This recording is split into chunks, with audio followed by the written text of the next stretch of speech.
Daxili İşlər Nazirliyi Polis Akademiyasına əyani təhsilə 3-cü qrupdan hüquqşünaslıq ixtisasına 500, 1-ci qrupdan informasiya təhlükəsizliyi ixtisasına 25 kursantın qəbuluna dair müsabiqə elan eləyir. Müsabiqədə Azərbaycan dilini sərbəst bilən, boyu 165 cm-dən az olmayan, yaşı 16-dan 18-ədək, 11-ci sinifdə oxuyan və ya tam orta təhsilli, həqiqi hərbi xidmətə yararlı olan Azərbaycan Respublikasının vətəndaşları iştirak edə bilərlər.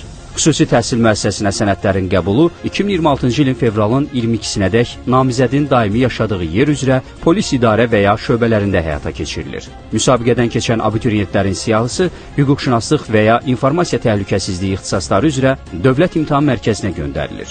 İmtahan Azərbaycan və Rus dillərində keçirilir. Qəbul olan abituriyentlərlə daxili işlər orqanlarında xidmət keçmə haqqında müqavilə bağlanır. Tədris Azərbaycan dilindədir.